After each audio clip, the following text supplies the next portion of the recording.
टिड्डियों को लंबे समय तक तबाही और बीमारी का प्रतीक माना जाता रहा है इतिहास में। प्राचीन काल में लोग इन भूखे कीड़ों के आक्रमण से डरा करते थे, जो आकाश को ढक लेते थे और उनके रास्ते में जो कुछ भी मिलता सब कुछ खा जाते थे, चाहे वो खड़ी फसलें ही क्यों ना हो।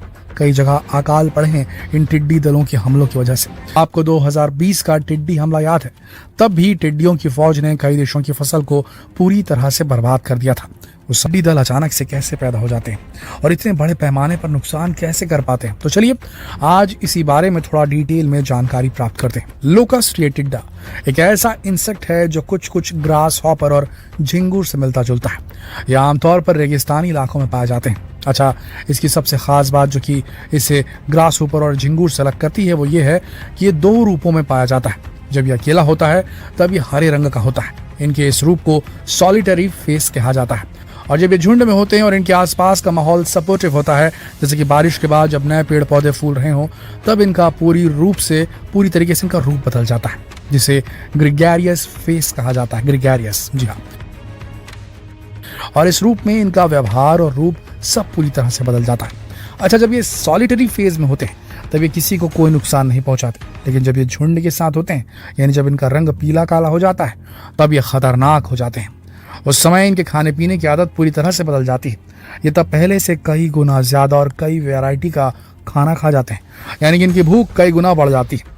अच्छा, ऐसे में इनके दिमाग का साइज भी बड़ा हो जाता है। और एक और इंटरेस्टिंग बात ये, कभी भी अपने दोनों रूपों को एक्सचेंज कर सकते हैं, मतलब ये जब चाहे अपना रंग बदल सकते हैं, यानी कि अपने देश की भाषा में इन्हें हम इच्छाधारी भी कह सकते हैं।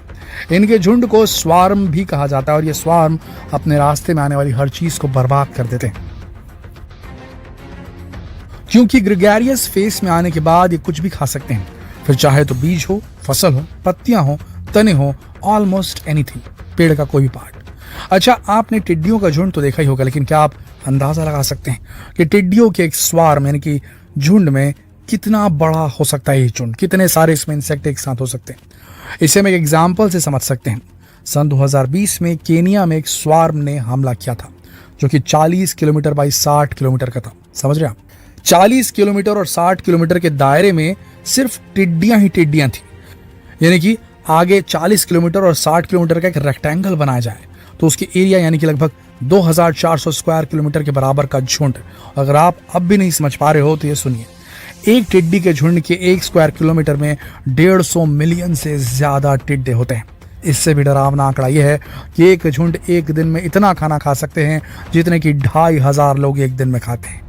और इसीलिए कहा जाता है कि टिड्डी एक ऐसा इंसेक्ट है जो किसी भी देश की इकोनॉमी को डायरेक्टली प्रभावित कर सकता है, क्योंकि जिस देश पर हमला कर देता है उस देश की फसल लगभग बर्बाद ही समझो।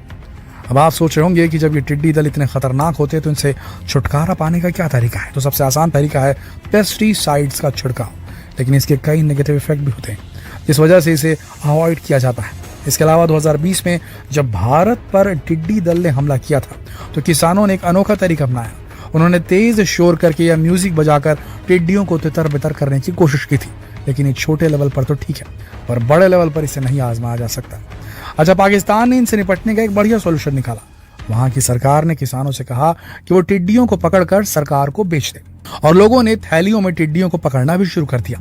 पाकिस्तान सरकार के हिसाब से टिड्डे मुर्गियों के लिए बेहतरीन चारा है, क्योंकि ये प्रोटीन से भरपूर होती है।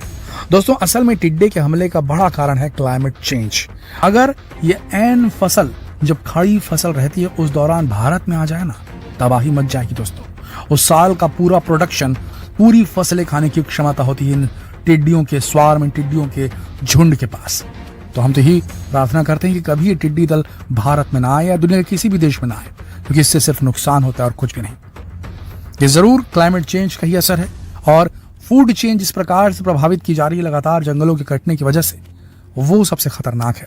आने वाले वक्त में हम ये नहीं कह सकते कि ये कोई मायावी ताकत की वजह से हो रहा है, पर आने वाले वक्त में ये हमारे ह्यूमन मेड प्रॉब्लम्स की वजह से, ह्यूमन एरर्स की वजह से जरूर हो सकता है। और अगर ये आए तो फिर मुश्किल पक्की है। आपका इस बारे में क्या कहना है? टिड्डी दल को आप किस नजर से देखते हैं? नीचे कमेंट सेक्शन में अपने विचार जरूर लिखें। जितना हो सके इस वीडियो को शेयर करें, फेसबुक पर, व्हाट्सएप पर, यूट्यूब पर। जल्द मिलते हैं अगले वीडियो में,